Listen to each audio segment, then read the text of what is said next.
Hi, this is Professor Stugard. In this video, we're going to talk about support vector machines.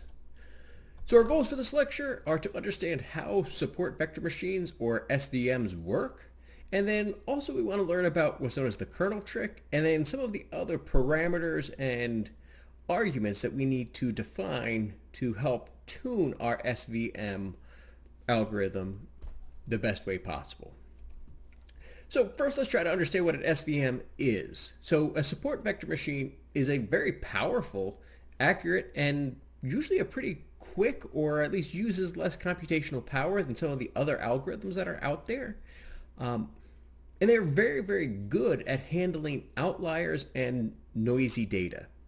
So typically, our support vector machine is used for classification, but it's actually kind of cool because we can actually extend it to regression as well. Now, a lot of times when we're using a support vector machine for classification, we do call it an SVC, just to kind of denote that we are using it for classification.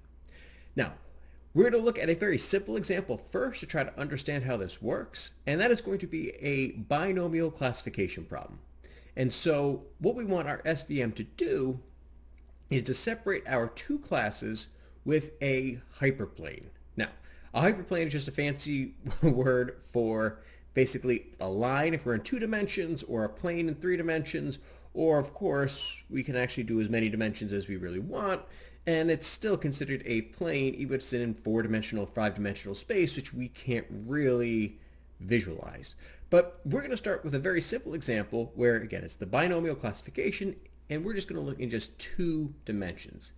Now, no matter how many dimensions we're working in, our goal is that we want to create our plane or our boundary so that it maximizes the distance between the data points in each of our classes. So let's take a look at this example. So we have our green points and our red points. They're clearly in 2 separate classes. And so the question becomes, well, how do I draw my boundary line? Do I draw my boundary line like this? Or well, there's actually a bunch of different options, because I can actually move that line around and draw my boundary like that. That's also a completely valid boundary. But what is going to be the best boundary out of all of my possible choices? Well, this is where the concept of support vectors come in. Now, support vectors is just a fancy name for the points that are nearest to my classification boundary.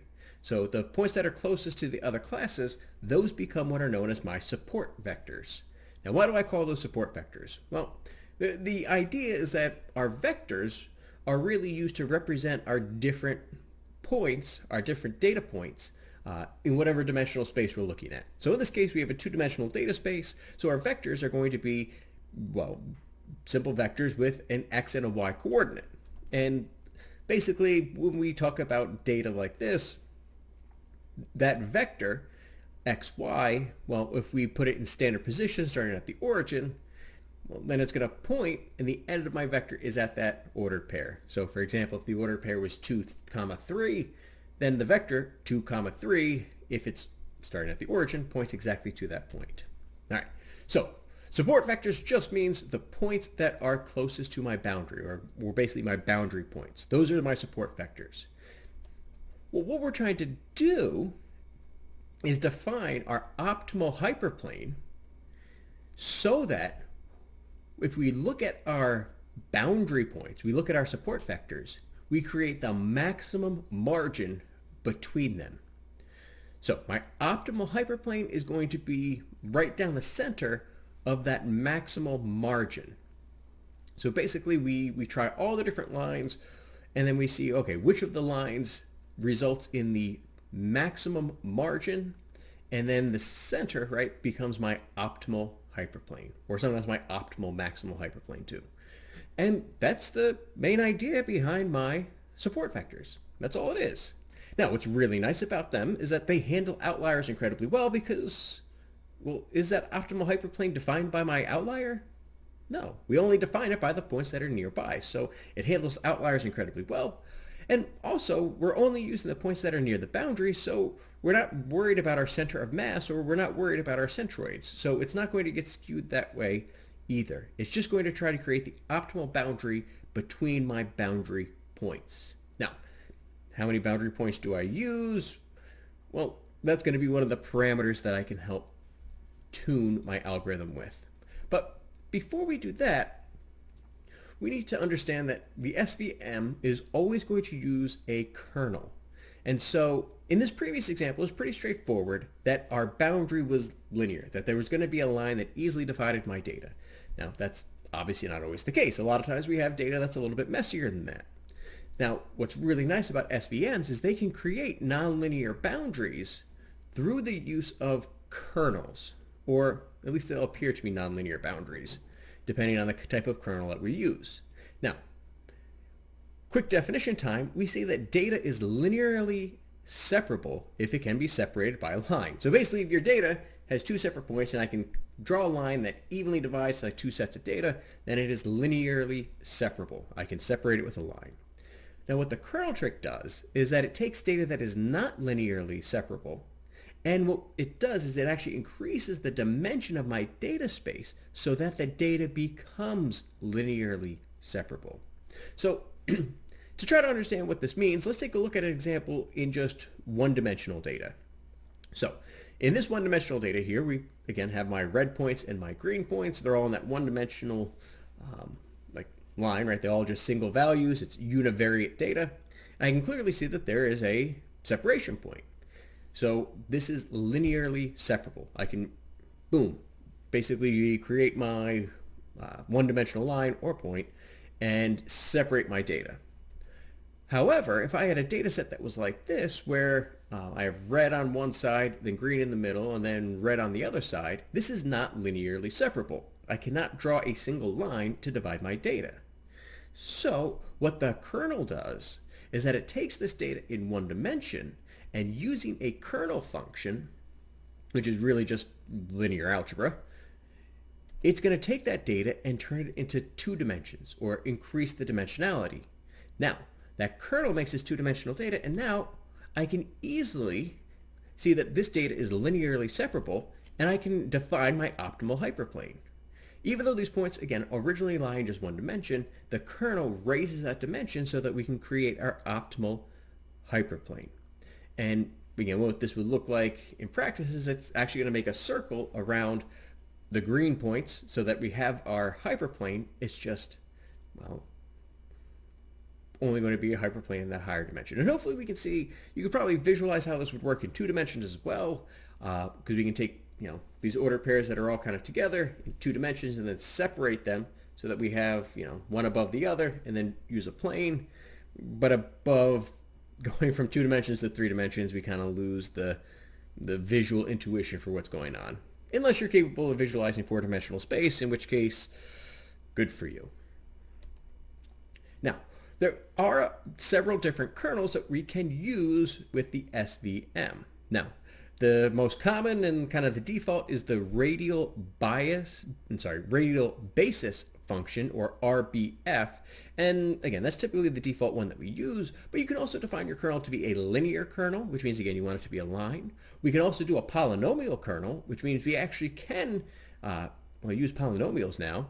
But when we do that, we do have to make sure that we specify the degree of the polynomial that we use in that argument. There's also the sigmoid kernel trick, which is going to rescale all of our data points between 0 and 1, which actually works incredibly well.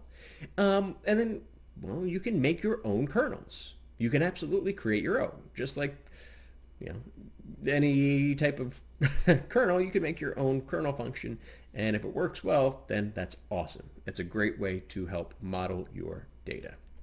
Now, there's other parameters that we need to be aware of with our SVM models as well.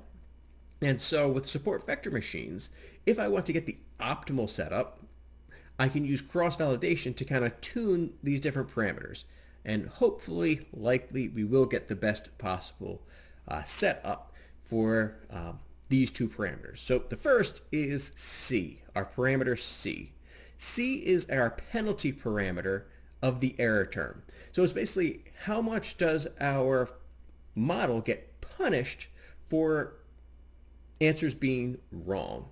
Now, if we set C to be low, that there's a low penalty for being wrong, then it's just going to aim for the widest margin. It's going to try to find the hyperplane that separates them the most, But if there's a point or two that end up on the wrong side of the line, that's fine, because my margin is as big as possible.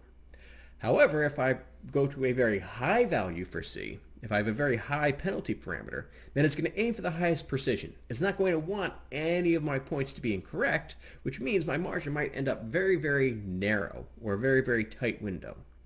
Now, we can vary C anywhere between 10 to the negative 10 and 10 to the 10.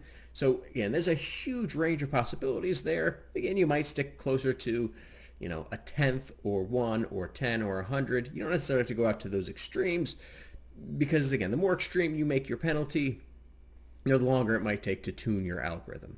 But again, we can vary that between those high and low values to determine how wide we want our margin to be. The next parameter that we want to be able to tune when it comes to the SVMs or support vector machines is going to be gamma. Now, gamma determines how many points are actually going to influence the decision surface. So what that happens is that kind of happens by default, because what we do when we set gamma, if we set gamma to be a low value, it means that every single point has equal reach. That means that the outliers are going to have just as much of an effect as how we draw our boundary as the ones that are right close to my boundary. So we could actually include those outliers, but we probably don't want to include it. So we need to figure out what we do want to include. Now, if I do too high of a value, then it's only going to look at the very closest ones to that boundary point. Maybe those aren't the best ones to choose either, because if there's a point that would be on the other side of the line, we need to find, again, that sweet spot for, it's the bias and variance trade-off that is at the heart of almost all machine learning algorithms. Now, typically we would scale gamma between like a tenth and 10. So again, it's still going to be a positive real number. And again, you can typically think of this as your shape parameter, because a higher value for gamma might create more complex classification boundaries, because we really want to classify based upon just those few values, so we can get some, again, more complicated boundaries. But, that can also lead to overfitting as well. So we got to find those optimal values for C and gamma, and again, typically cross-validation works. It just takes a while. All right, but that's all we want to talk about so far with our support vector machine. So can you answer the following questions? First of all, do our support vector machines use all of the data points to determine the classification boundaries? And that might be a little bit of a trick question, because it could, but do we want it to?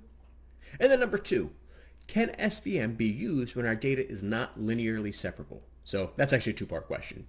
Do we know what linearly separable means? And then, can an SVM be used when it's not linearly separable? And if it can, why? What is it doing? Or if not, then I guess why not? All right, so that wraps it up for our quick lecture on support vector machines. I hope you learned something, and as always, take care of yourselves.